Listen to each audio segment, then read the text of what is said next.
Hello छात्रों, English reading channel में आप सभी लोगों का स्वागत है।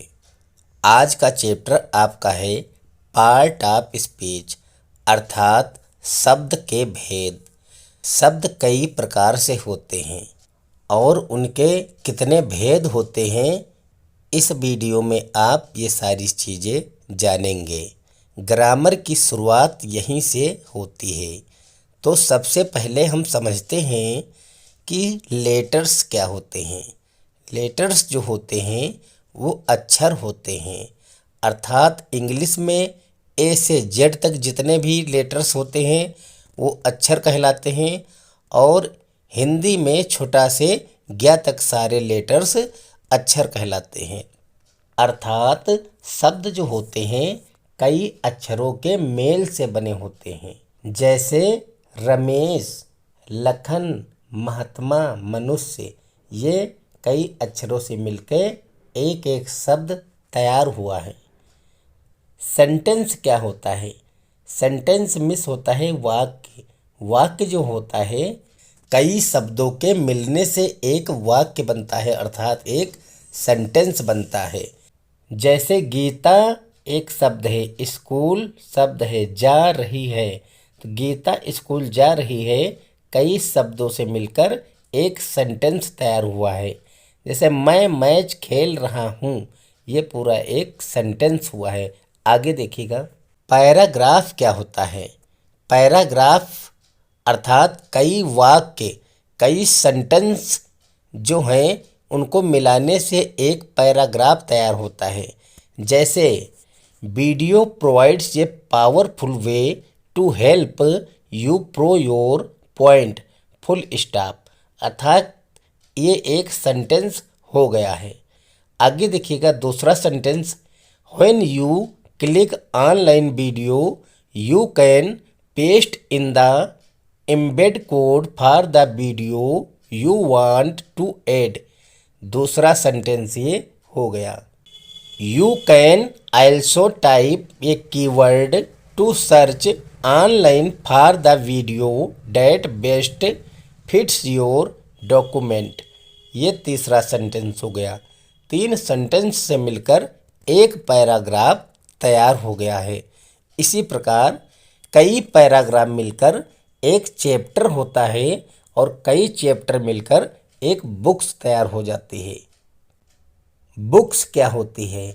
बुक्स जो होती है कई पैराग्राफ मिलकर एक चैप्टर बनते हैं, अर्थात एक लेसन पाठ तैयार होता है तथा कई पाठ मिलकर एक किताब तैयार हो जाती है। इस प्रकार word, letters, paragraph, sentence, books के बारे में आपको जानकारी हो गई है। आगे देखिएगा छात्रों, पार्ट ऑफ स्पीच जो होता है शब्द के भेद, उसमें सबसे पहला संज्ञा अर्थात नाउन, प्रोनाउन सर्वनाम, एडजेक्टिव विशेषण, वर्ब क्रिया, एडवर्ब क्रिया विशेषण, प्रीपोजिशन संबंधवाचक अव्यय, कंजक्शन संयोजक, इंटरजेक्शन विस्मय बोधक। ये 8 पार्ट ऑफ स्पीच हैं जिसको हम बारी बारी से एक्सप्लेनेशन करेंगे। तो सबसे पहले देखिएगा नाउन क्या होता है, अर्थात संज्ञा की परिभाषा। Noun is the name of person, place or thing, अर्थात संज्ञा किसी वस्तु, स्थान, प्राणी या भाव के नाम को संज्ञा कहते हैं। वस्तु अर्थात कोई वस्तु हो, स्थान अर्थात कोई जगह हो, प्राणी अर्थात कोई जीवित प्राणी हो या भाव के नाम को संज्ञा कहते हैं। जैसे Ram, Sita, Agra, boy, man, company, bunch, army, oil, gold, race, truth, love, etc। ये सभी संज्ञा के उदाहरण हैं। आगे देखिएगा काइंड्स ऑफ नाउन, संज्ञा के भेद, अर्थात संज्ञा जो होती है वो कितने प्रकार की होती है। तो देखिएगा नाउन कितने प्रकार के होते हैं। सबसे पहला है प्रॉपर नाउन। प्रॉपर नाउन अर्थात व्यक्तिवाचक संज्ञा। व्यक्तिवाचक संज्ञा वो संज्ञा होती हैं जो मनुष्य, स्थान तथा वस्तु के नाम से प्रकट करता है, जैसे राम, श्याम, कानपुर, यमुना आदि।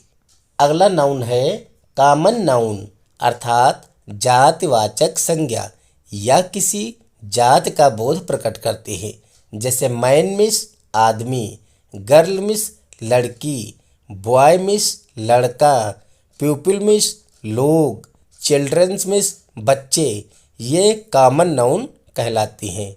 आगे देखिएगा। तीसरे नंबर पे आती है नाउन कलेक्टिव नाउन अर्थात समूहवाचक संज्ञा। समूहवाचक संज्ञा जो होती है या किसी वस्तु या चीज के पूरे समुदाय या समूह का बोध कराती है, जैसे क्लास। क्लास मीन्स कक्षा, तो कक्षा में जितने भी विद्यार्थी बैठे हैं वो सब आ जाएंगे क्लास। आर्मी अर्थात जितनी भी सेना है वो एक ग्रुप है, तो आर्मी। कंपनी, बुंच में झुंड आदि, ये कलेक्टिव नाउन अर्थात समूहवाचक संज्ञा कहलाती हैं। नेक्स्ट है आपका मटेरियल नाउन। मटेरियल नाउन क्या होती है? मटेरियल नाउन अर्थात पदार्थवाचक संज्ञा या किसी द्रव्य या धातु का बोध होता है, जैसे वाटर मीन्स पानी, ऑयल मीन्स तेल, गोल्ड मीन्स सोना, सिल्वर मीन्स चांदी, आयरन मीन्स लोहा। ये आपकी धातुवाचक संज्ञा मतलब पदार्थवाचक संज्ञा कहलाती हैं। आगे देखिएगा। नेक्स्ट है अब्स्ट्रैक्ट नाउन अर्थात भाववाचक संज्ञा जिसमें भाव प्रकट होता है। यह किसी गुण, अवस्था, कार्य या शास्त्र के नाम से जाना जाता है, जैसे ट्रुथ मीन्स सत्य, पावर्टी, रेस, लव, ब्यूटी आदि। ये आपके भाववाचक संज्ञा के उदाहरण हैं। अगले वीडियो में हम जानेंगे कि एकवचन, सिंगुलर नंबर, बहुवचन, प्लूरल नंबर क्या होते हैं। Thank you for watching.